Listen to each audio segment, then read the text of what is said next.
Hello, all. Welcome to a Chinese medicine education interview with the lovely Dr. Olivia Pojer.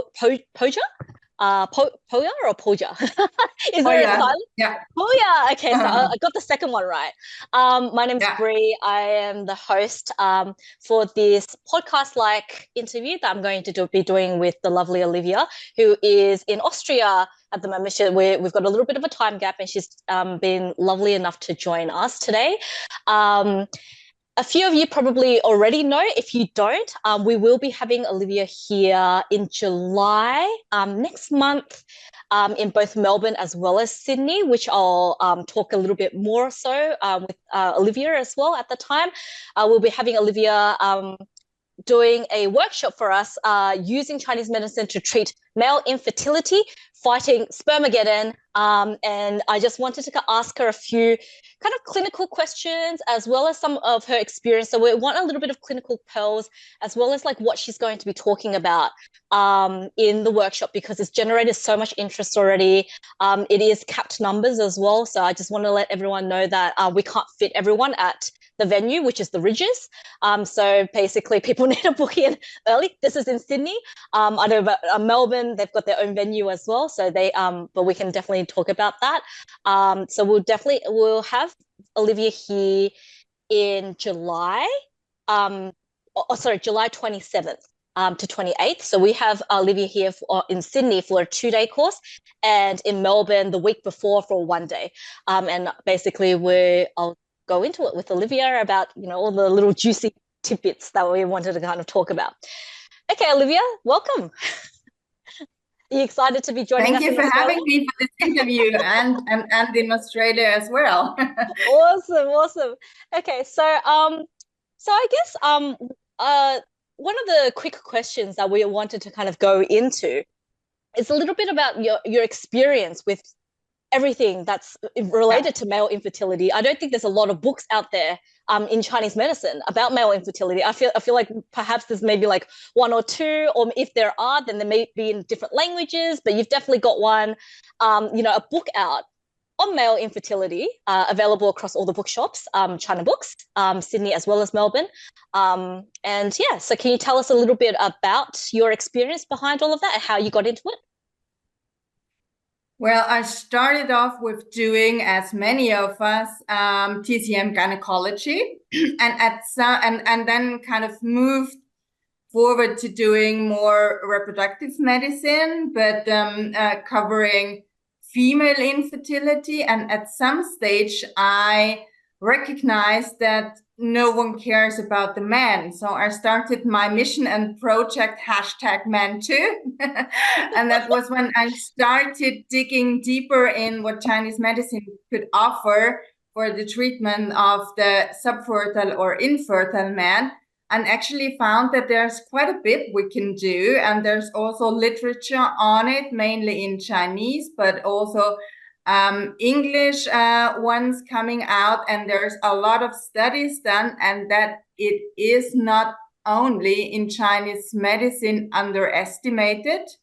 The part that the male infertility plays, when a couple stays without a child, but also in conventional medicine. See, it's not only a problem of our specification, it's a worldwide problem, right? So nobody actually knows how important male fertility is, how huge the decline of sperm quality has been within the last decades. And hardly anyone knows how good Chinese medicine, with all the tools we have in our toolbox, works to fight the Spermageddon. And that's why I then started to give lectures, seminars, start teaching, and that finally ended up as a book, which was quite a hard delivery. That's amazing. And from my understanding, you're also an orthodox medicine doctor, correct, as well? So you're basically a Western medicine practitioner as well as a Chinese medicine practitioner. So you have a unique perspective on the two, as well as crossing all the literature. Is that correct?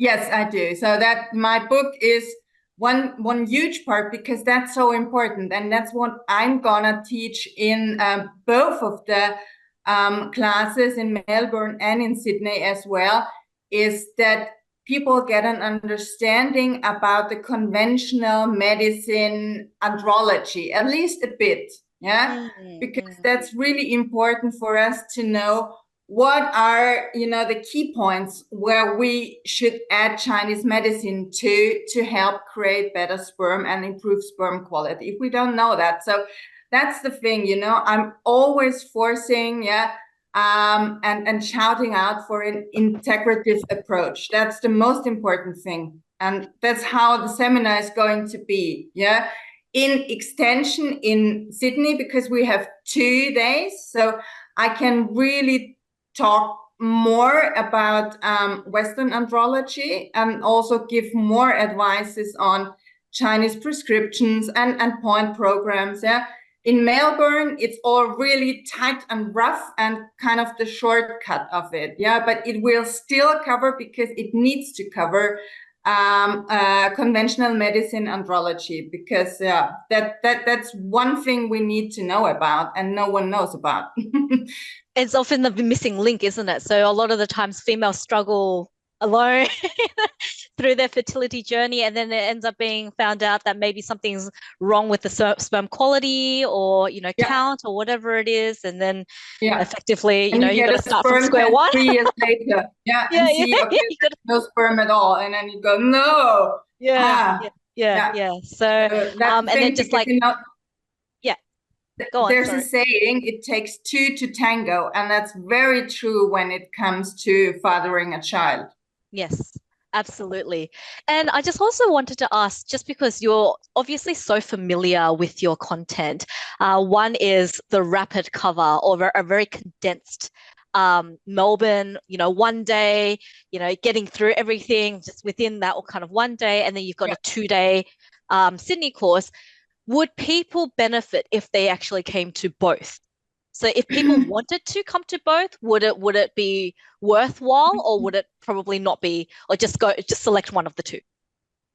I would rather advise to select one of the two. Okay, perfect. So take the 1-day course, if you want to get curious about it and want to add a little bit of male infertility treatment to your practice. If you really want to kind of get male patients in your clinic exclusively, and not only treat them with the female partner, because that one comes in. So if you really want to attract male patients suffering from sub and infertility, then you definitely need to go to the 2-day course, because that is going to cover a lot more due to time issues, of course. Okay. All right. And just so we get a little bit of a perspective as to how serious this problem is, just because, as we know, all birth rates are falling across the world, and we've got an aging population problem, and a lot of practitioners are faced with fertility problems as well, and a lot of them are actually already working with their female patients. Just so we know, what is the extent of this Spermageddon that we're seeing worldwide, in terms of, probably statistics, or what you're seeing in clinic even, or, just give us a little bit of a perspective if you can. Yeah, sure. I'd love to.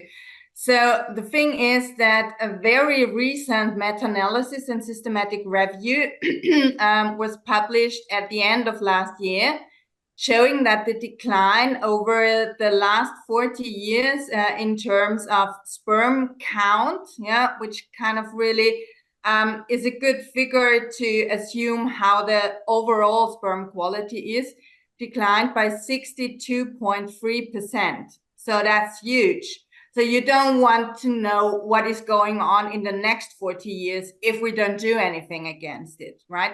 So we are facing a huge problem. And I have to say that the pandemic aggravated the problem hugely, because one of the side effects of the COVID virus, which is kind of an unknown side effect, is that it interferes with sperm quality and diminishes and lowers it for half a year. So that's a thing too, right?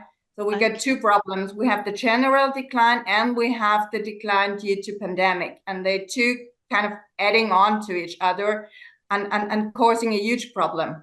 Okay. And this is the COVID virus or That's the COVID virus. Yeah. Okay. Okay. So that's really interesting. Now, I'm pretty sure there's a number of viewers at the moment who probably wouldn't have even known that if you haven't brought it up. And there's definitely going to be a lot more of those factors covered inside your workshop over the course of the 1 to 2 days that you're covering it. I presume, I've already learned so much. Yeah, so it's one of the very recent main courses, and we're covering them all, right? So you need to know what are the main courses, even from Western medicine perspective, for that infertility drama we're facing, and just to get an idea what our problem is, and then kind of figure out what a treatment protocol could be in terms of acupuncture and Chinese herbs. So those two I'm definitely going to cover. And in Sydney, I'm going to cover a little bit of supplements as well, right? And the microbiome. Yeah. Okay, great. That sounds really quite interesting. The content is very, very integrative by the sounds of it. So it just means that practitioners have the tools or knowing when and how to kind of treat those. I guess another thing that would be interesting to touch upon is basically with female patients, they're much more willing to look at their bodies a lot of the times. You working in clinic, working with andrology, would you be touching on things like how there would be male uptake of that? Because there's some males who might be a bit sensitive to the idea that they have lower sperm quality, for example. So women seem a lot of and this is not this. I'm just generalizing, but maybe it's just a little bit of a gender difference when it comes to this, because women go through their menstrual cycle, they're much more aware of all of that, whereas men probably don't think about sperm quality. They just think that they're going to be okay, or everything's going to be okay, or just we're trying naturally, right? So is there something that you'll be talking about in terms of like uptake, or how long the treatment protocols or treatment plan would be in different situations, for example, or different conditions and that kind of stuff? Is that what we're going to cover in the workshops? Yes, sure, definitely. And you need to know how long the spermatogenesis, means the development of sperm, is, and therefore plan your treatment timeline. That's a really relevant thing, right? So you have to treat them over, just a spoiler, over 3 months. Other than that, it makes no sense, right? And so you have to really keep the men coming. And that's the thing, motivating men. But if you tell them numbers, right? You work with statistics, you explain the sperm test to them. And that's a thing we're gonna cover in extension, right? Because the proper interpretation of a sperm test, is so important. One thing for you to know what you have to do, right? Or what you have to focus on. And second, to give the patient, the male patient, a proper explanation on what is the problem, what can we do about it, what's the timeline, right? So then they're in. Men are really good to motivate if you talk straight with them and make a clear treatment plan. And that is one thing we're gonna get people think about. Okay. And then I guess we'll be looking at different Chinese medicine diagnoses in according to the biomedical diagnosis as well. Is that correct? So correlating the two, or actually differentiating it, and then looking at how those are either treated, or the pathomechanisms of it. So the pathophysiology of everything as well. Is that correct? Definitely. Okay. We're coming from the pathogenesis and then covering the different patterns and what to do against it, and how a formula can be composed in terms of having a sperm test, adding your Chinese pattern diagnosis to it, right? And some conventional medicine diagnosis. So I'm really trying to teach a very integrative approach of treatment, and how all these things, right? It's like collecting puzzle pieces. Yeah, you have from conventional medicine, you have a diagnosis. From conventional medicine, you have a lack of hormones, for example, right? That's a thing we have to have in our mind as well. Yeah, even in men, you need the hormones tested. Yeah, and you have a sperm test. Yeah, and then you have to add your Chinese medicine puzzle pieces as well. And all that together kind of forms your perfect treatment strategy, which is really individually different from patient to patient, as always in our medicine. Yeah. And so I guess another question I want to like pose to you is effectively like, what have you found the most interesting in your clinical practice, practicing and treating, male andrology as much as you've been, probably being one of the foremost experts in male andrology in this arena, what has been the most interesting thing that you've seen clinically? What I really love, right? And I work in Vienna in a clinic with a Western medicine andrologist, right? And when I'm doing Chinese medicine pattern differentiation, yeah, and I find a blood stasis, right?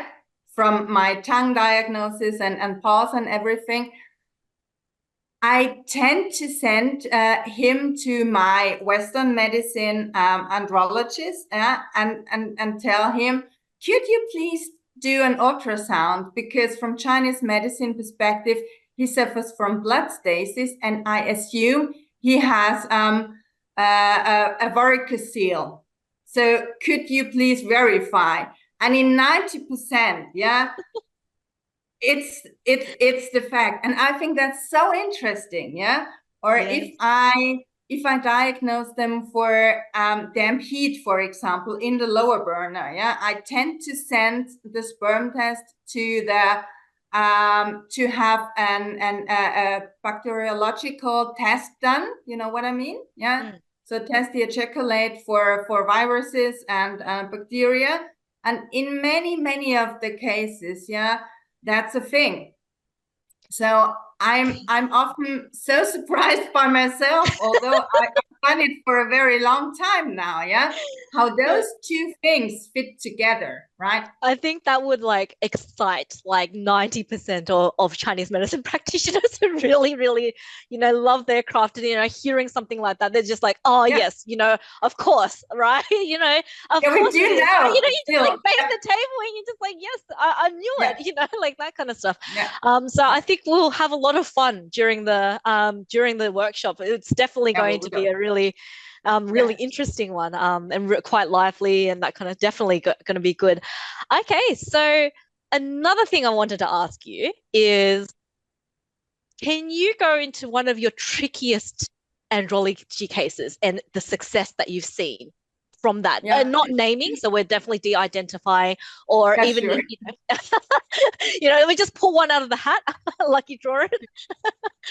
Okay, so one of the most interesting cases I had was a guy coming in. Actually, it was a Western medicine colleague. Yeah, that's what I can say. Yeah, so they are kind of, I've been sent to you by my andrologist, but well, I don't know what you're doing. Yeah, so they're quite skeptic, of course. Yeah, and he showed up with a really poor sperm test, and I sent him to a radiologist then, yeah, to get an ultrasound for his testicles and the epididymitis. And he came back and said, well, there's microcalcifications, right? So those tiny white dots that kind of show that the tissue is really not working properly. Yeah, it's like if your shower has microcalcifications, yeah, so no water can pour down. And so you could translate no sperm could be produced because the tubes are, they are damaged. Yeah. Yes. Yes. And other than that, that is kind of a predictor for cancer. So you have to really be careful, right? And usually, if a male fertility patient shows up with microcalcifications, there's nothing that can be done. Even the Western medicine says, well, okay, no, we just watch and wait and assure that he's not going to suffer from cancer. But in terms of increasing sperm production, there's nothing to be done, right? So I come in, and after a treatment, and he was quite a smart guy, because he said, well, I'm not going to retest every 3 months, what you would do, yeah, because that's going to stress me out. I know we're working from no perspective to maybe a perspective, yeah. Are we going to retest after the treatment time of a year? And that's what we did. And he actually had quite a good sperm test, yeah. So coming from no perspective, even with ICSI, yeah, to you could even perform IVF, and that was one of the things that really, yeah, made my heart go boom boom, yeah. So I loved it, yeah, and he loves me too now. So he's convinced from our toolbox now, and that's really. And I'm sure you've gotten patients from him as well, Yeah, sure, yeah, and that's and that's a good thing as well, yeah. A true believer from from 0 to 100. That's true, from Saulus to Paulus. So that's what you say. That's great. That's great. Yeah. So, okay. So I guess probably the aim of your workshop is to probably and dare I say empower a lot more practitioners to have these cases and actually be able to successfully and efficaciously treat the patient in front of them because of all of the problems you're seeing and the successes that you've seen as well, right? Okay. Yeah, definitely. And I think that was a good example, that you have to have a knowledge on Western medicine andrology, right, to be able to treat it, even if you then have an integrative aspect. But yeah, I guess people sitting in with me, they have a huge Chinese medicine knowledge, yeah. So my job mainly is, yeah, to reframe that into what is meant by the terms, yeah. How could Western medicine andrology fit into Chinese medicine andrology, which is called Nanke, yeah, and how could we integrate them and to empower them that they can do that, right? So, and that there are studies out and showing that we can really make a change for that couple, yeah.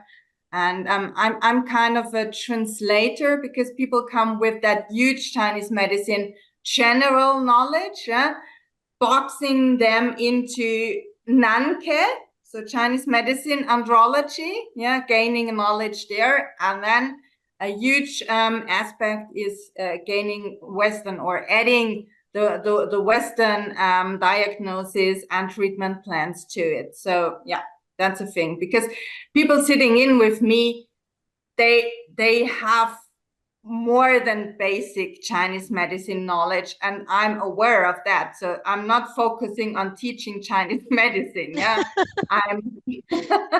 I'm focusing on teaching the empowerment and the possibility to add puzzle pieces, and I'll give you that puzzle pieces so that you can add them together. Yeah. Definitely.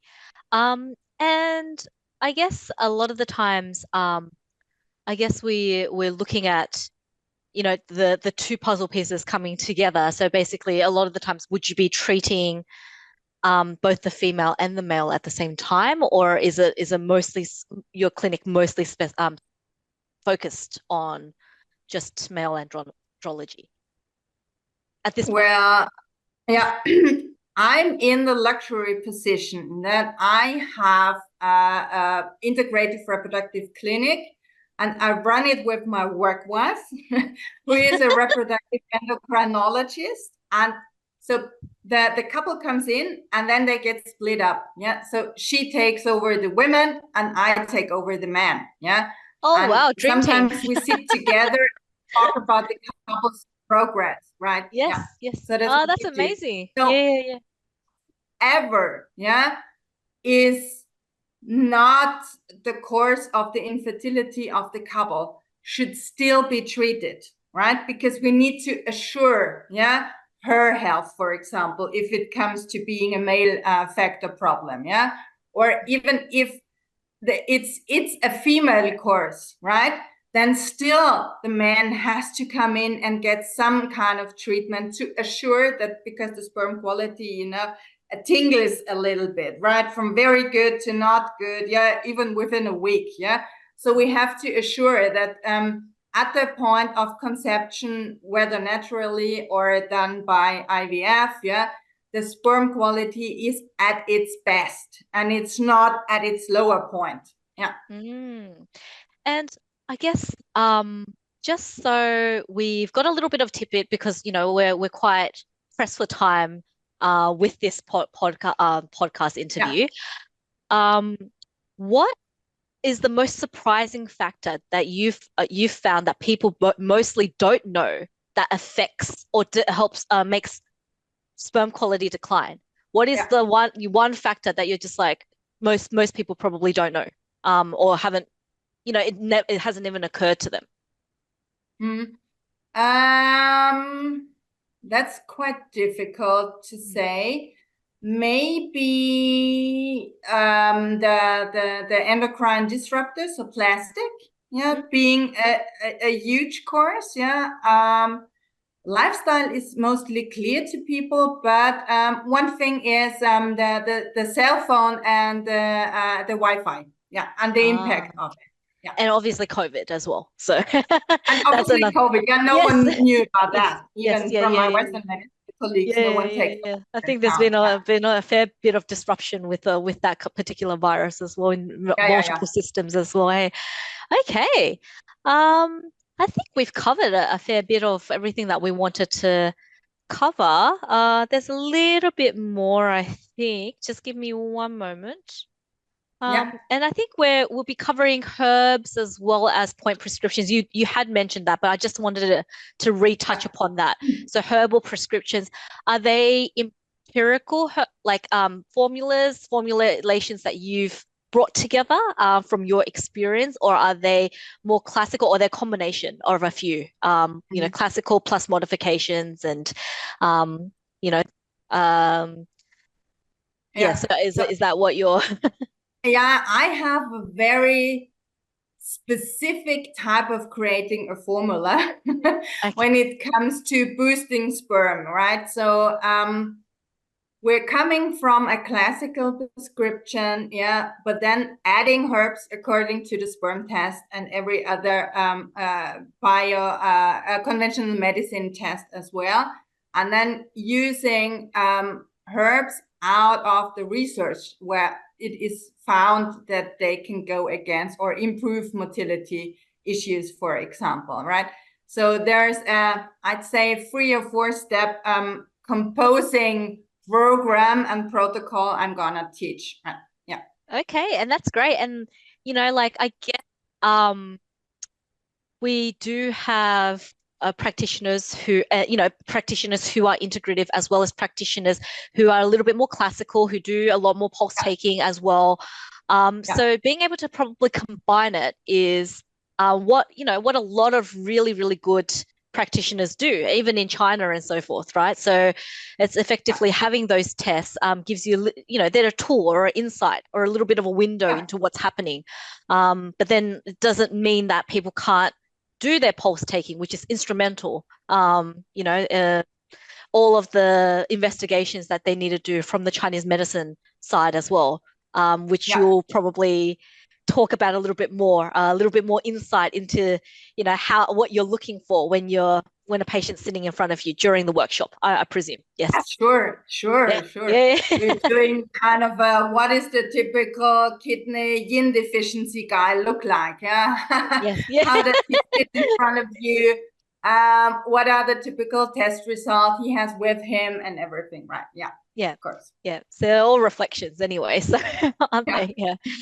Okay, great. So we're really excited to have Dr. Olivia Pojer with us in July. She's we're really, really keen to have her here because I just think she's a wealth of knowledge.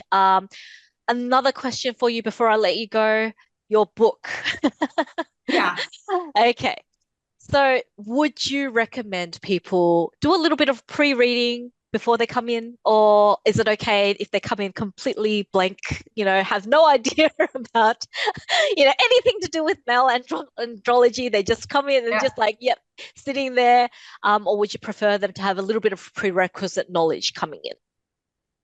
Well, if people haven't read my book prior to the course, right, they are more than welcome to sit in the course and then to dig deeper or to kind of repeat what I've said, by reading the book. So that's a good way to gain knowledge as well. Yeah. So no, there's no pre-studying necessary to sit in with me. No, we're going through everything.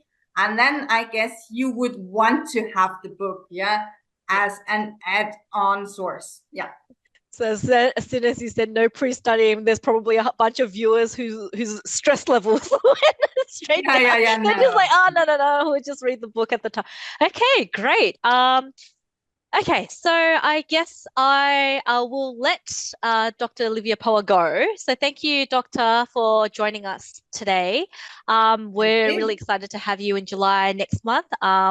If there is anything that anybody wants to ask about the workshop, please do. Please email it through to info@ chinabooksydney.com.au or chinabooks.com.au. So Melbourne, that's Melbourne, and then the other one is Sydney. So email it, all your questions through, and we're more than welcome to answer them. But thank you so much, Olivia, for joining us. And yeah, we'll better let you go so you can get on with the rest of your day. I know it's like 9 a.m. over there. It's almost 9 a.m. Yes, I'm starting off. All right. Okay. Awesome. Thank you so much.